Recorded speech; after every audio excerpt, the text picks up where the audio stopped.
Welcome back. I feel that we have to confront the reality that the world is becoming fascist. Not 1930s fascism. I'm not talking about Hitler in the brown shirts or Mussolini in the black shirts. I'm not talking even about Stalin's version of totalitarianism in the old Soviet Union. I am talking about a modern form of fascism. Years ago, I used to call it invisible fascism, but I don't think it's invisible anymore. It is unacknowledged, however.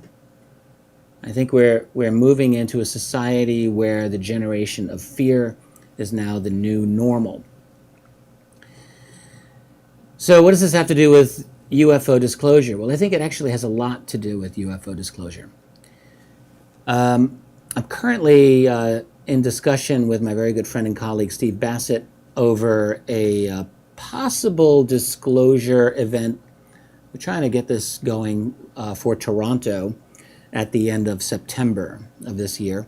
And in thinking about that, I'm continually revisiting my thoughts on the whole concept of disclosure. It's funny to me when every now and then I find some extremely ignorant comments by commentators, a few of them well-known authors in the UFO field, who think that they know my opinions on disclosure when it's obvious to me that they haven't listened to a single thing I've said about it. They make all kinds of assumptions. Assumption number one being that I somehow believe that, oh yeah, disclosure is going to just solve all of our problems, make the world a better place. If anything, I have been saying for the longest time that the disclosure of the UFO reality and the cover-up that has been associated with it for all of these years will in all likelihood exacerbate, at least for a certain period of time, not ameliorate, but exacerbate a lot of the problems, social problems that we are dealing with in our world today. I don't think it's going to make the world less chaotic. I think it can make the world easily more chaotic for quite some time. The reason that I support disclosure, however, is one is a philosophical reason. I just think that we are better served with a foundation of truth rather than a foundation of lies. We're talking about a reality of a phenomenon that millions of people in the world have interacted with over the decades, millions. And in fact, they've dealt with this phenomenon typically on their own, atomized, isolated from other citizens, unable to talk with other people because they don't know anyone else who's had these experiences. And the reason they don't know anyone else has had these experiences is because they're under a media barrage that ridicules the phenomenon and makes people ashamed to talk about it. So people simply go through their lives thinking that they and they alone have had this bizarre experience. Well, I have news for you. A lot of people have had bizarre experiences with a reality that they do not know how to explain. So it just seems to me on that basis alone, this philosophical position, that we are better served with the truth than with lies. It's very simple. I just can't believe that we have a better world based on fiction than on truth. Whatever destiny we as a species, as a civilization are going to have, how can we achieve it based on fiction, based on lies? I would say we cannot achieve it on that basis, that we can only achieve whatever we are meant to be based on truth. And, the fact is that truth is not necessarily pleasant. Truth is not necessarily something that we want to hear, but it's truth. And you cannot build a better world if you don't have truth.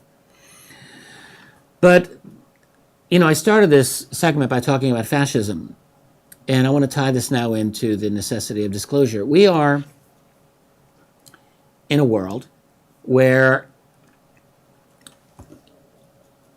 as I have occasionally put it, the extraterrestrial question is the secret sauce that flavors the bad meal known as geopolitics. That's a sentence that one of my Facebook friends helped me to put together. In other words, those people at the top of our human pyramid I think that there are a very small group of people who are well aware of everything or nearly everything associated with the reality of the UFO phenomenon. And I'm making an assumption here that this is connected with extraterrestrials. Maybe it isn't. Maybe the UFO phenomenon is dominated by an intelligence that is not extraterrestrial, but is also not from our civilization. I guess there's different possibilities here. I think extraterrestrial is still a very reasonable supposition, but I will acknowledge that maybe there's something else going on here. To me, that's almost not even important. The important thing is that this is an intelligence that does not stem from the civilization that you are living in and that I am living in. But the larger question here, the larger point that I'm making is that the reality of that phenomenon is not the only thing that the controllers of our global civilization are concerned about. They've got other things on their mind. The UFO secret is only part of the larger picture for them. What's the rest of the larger picture? Well, one is owning every single thing on this planet. Like I've been talking about. Water, yes, check. Genetically modified food that they want to shove down your throat for the rest of all time, check. Every mineral in the ground that you can think of, check. All the intellectual property that you will read or listen to for the rest of your life, check. They want it all, and they want more than that. And you know what? They're going to get it if we don't stop them. So that's one thing that's really important for them, is owning everything that's worth owning. Secondly, as a way to get that, they want to continue the process of globalization, destroying nations, making nations irrelevant. They're becoming irrelevant.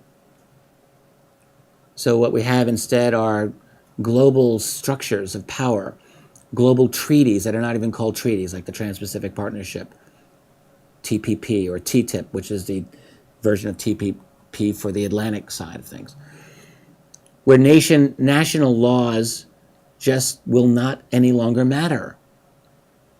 You want to create a law in your community to protect your local environment from some nasty thing that some corporation is doing, and the result of these treaties is that the corporation will be able to sue your nation, or maybe your town, for all I know, for damages to their profitability or potential profitability. Yes, that's in these agreements that are being, the attempt is to shove them down our throats without anyone even reading them. In other words, the point is that local people are losing control over their lives, so that banks, privately owned banks and financial groups, exercise dominant control over entire populations. What we're looking at, in other words, is the creation of a completely new global political paradigm. And the problem that people are having is they're not aware that this is happening, because no one's really telling them.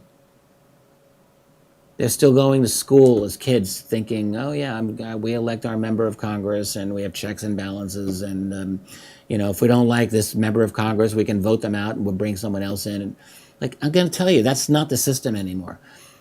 That's a dead system. That's a corpse of a system. Yes, it still exists, but it's irrelevant, because all those members of Congress and all those members of all the other elected officials are owned by banking and financial groups anyway. These guys don't care. Like, they'll pass horrible laws, and if you vote them out of office, it doesn't matter. They don't give a damn, because they end up going to work for those pharmaceutical companies or the banking industries or whatever. And then you just bring someone else in and they'll just do the same thing. That's how the system, in fact, works. So that's part of their goal. Another part of the goal, as I talked about in the last segment, is the complete gutting of an entire class of a nation, the middle class. In my poor country, the United States, 51% of Americans make less than $30,000 a year. How do you live on that? 38% make less than $20,000 a year, and 25% of Americans have a negative net worth. What is going on? So this is happening. This is a reality. I talked about TTP. I talked about TTIP. I talked about globalization. Then there's the Robopocalypse. This is a real phrase. Real economists and real techno experts are talking about it. It's not simply that low-level, low-skilled jobs are becoming automated. That's happening. But now what we're seeing in the next 10 years, middle-level jobs, mid to upper-level jobs are all becoming automated. They call it the Robopocalypse. And it's not like the Terminators are coming out to kill you. No, it's just that the automated systems are coming to take your jobs away. So my question is, in this type of a situation, over the next generation, the generation that my children are part of, that they and their peers are going to have to go out and try to make a living, how are they going to do that? How will people make a living? These are real serious problems. I'm going to come up to disclosure. I haven't lost my train of thought here. So our would-be handlers, what are they trying to do? They're trying to create their own, I've talked about a breakaway civilization in the past. Well, they're trying to create a breakaway financial structure, their own type of variation of a breakaway civilization in which these global systems are in place that have broken away from national control, from individual nations and citizens, essentially to destroy nations. And we're seeing the literal destruction of several nations right now to the banks. I just came back from Greece. Greece is a nation that I truly weep for. With friends like that, who needs enemies? Greece is being completely destroyed by private banks right now. Or a nation like Ukraine, which was the victim of a CIA-engineered coup in 2014 and has been down the hellhole ever since. But not just those nations, all nations increasingly are going away to a new system of international royalty. And by the way, this is a system that requires the generation of things like false flags and regime change and propaganda control and mind control and population control of all sorts as a way to maintain itself. Rule by fear, rule by lie, rule by misdirection. So that's the world we are moving into. And by the way, these handlers of ours, these elites, I believe, not only are they aware of these there's goals, of course, but not only are they aware of an extraterrestrial presence or the presence of an other, as I'll often call it, but I have come to believe that they also have probably a long-standing esoteric knowledge. I came to this simply by, I guess, doing my own research. A key source in turning me around on this was classic work, I would say, of genius by Manly P. Hall, a book called The Secret Teachings of the Ages, in which he really laid out for me, and I think if you've bothered to read this, it's well worth your time, the true esoteric history of many of the global world religions of thousands of years ago. And what came through to me loud and clear is that these, like all of the major religions of the world, have their own esoteric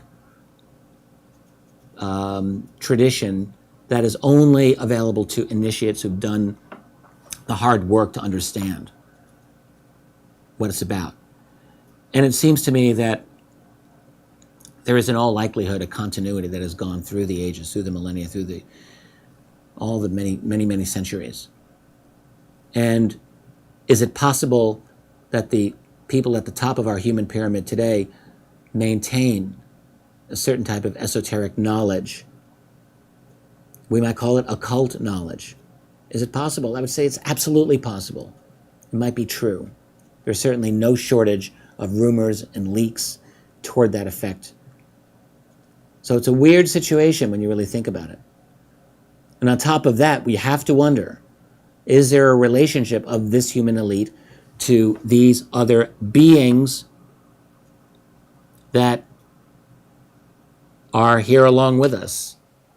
I think, in all likelihood, yes. So with all of that in mind, does it not seem like a good idea to you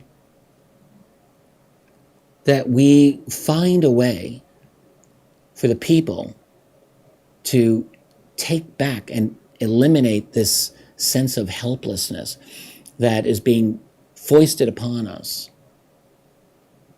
and force open somehow the deepest, darkest, most powerful secret of our time, which is the reality of this phenomenon we call UFOs, the reality of an intelligence that is behind that phenomenon, and the reality of a cover-up that has existed for an entire human lifetime now to keep all of this under wraps.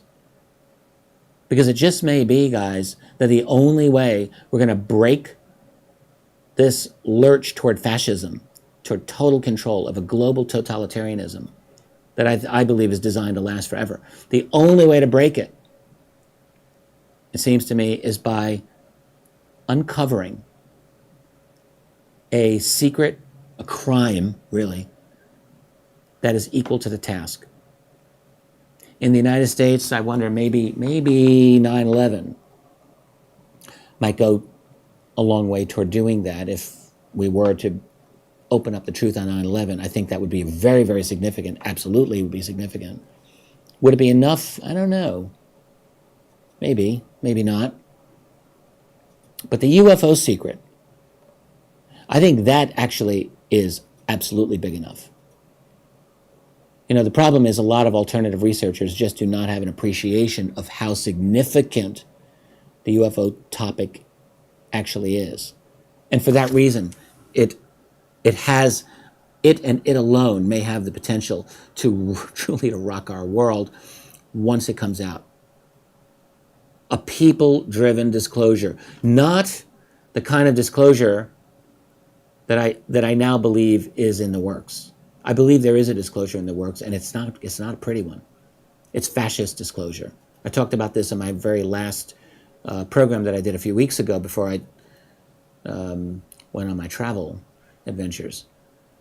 You know, just to recap briefly, I mean, that form of disclosure, I believe, you know, with our elites fully well aware of the kind of world that they are trying to create, basically a global police state to keep the restless population in line, a world of propaganda, cultural distractions, news censorship, covert ops, provocation, regime change, and false flags, all of that. And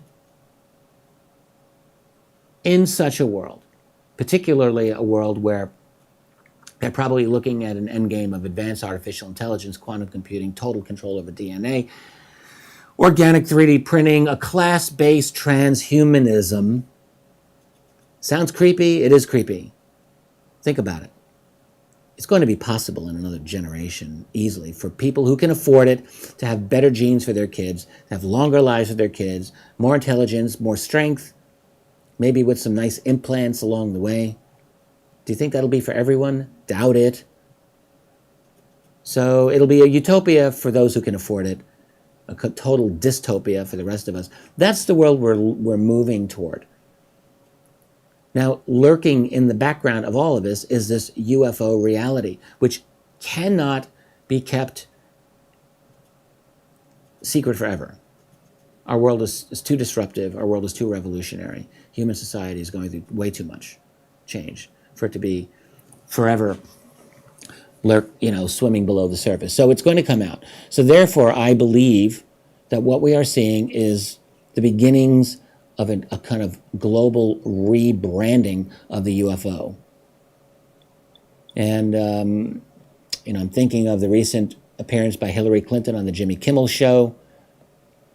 Again, I've talked about this as a way to soften the impact of disclosure. She steered him away from UFOs toward the acronym of UAP, Unidentified Aerial Phenomena.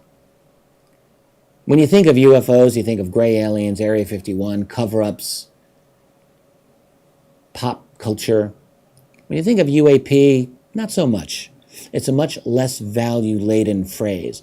And my guess, this is only a guess, is that in promoting the phrase UAP, First of all, one thing Hillary Clinton was doing is simply telling the world that she knows a lot about the subject. Interesting enough. But secondly, by discussing UAP as opposed to UFO, you know, if the president of the United States were to talk about UAP as a phenomenon that's real, I'm wondering if they believe that they can therefore steer the topic away from such questions as conspiracies and cover-ups and alien bodies being held at Wright-Patterson Air Force Base and the like. Essentially, in other words, to drain the blood out of the subject.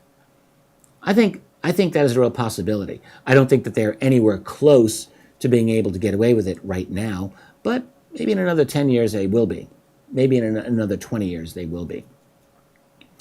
Yes, I think so.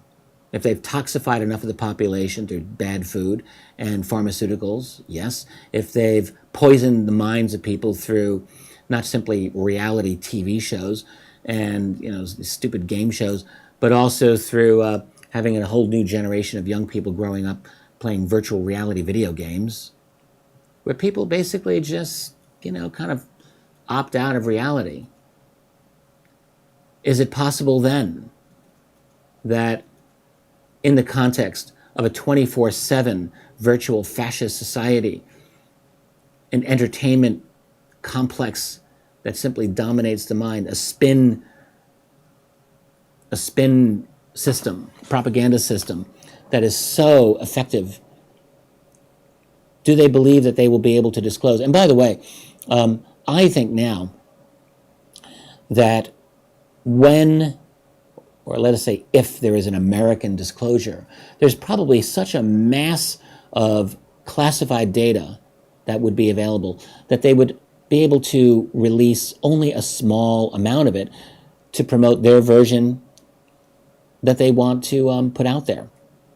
Understand? In other words, if you've got this huge wealth of classified UFO data and you want to disclose the reality of this phenomenon, you can, I think in all likelihood, it would be possible to select whatever portion they want to select to promote their agenda. And that agenda would be definitely to increase, not decrease, their hold of power over society.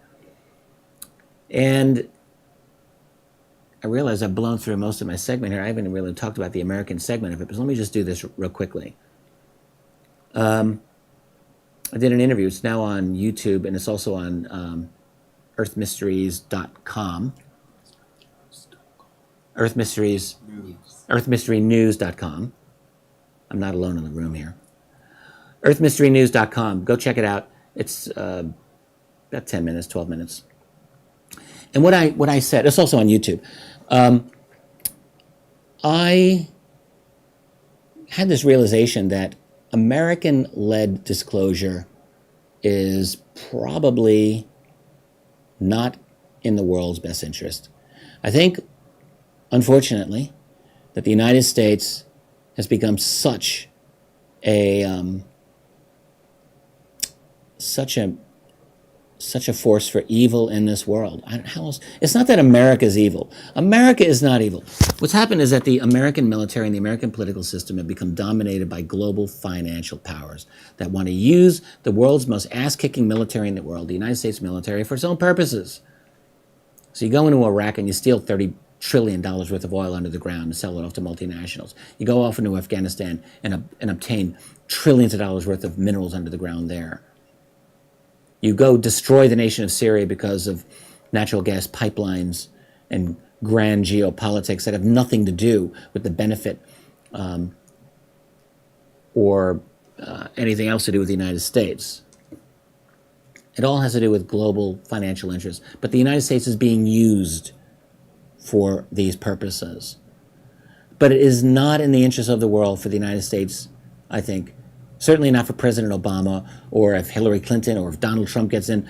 I don't believe that if they were to disclose the reality of UFOs, and I don't think that that is in the plans, but if they were, I don't believe it would be a good thing for the world.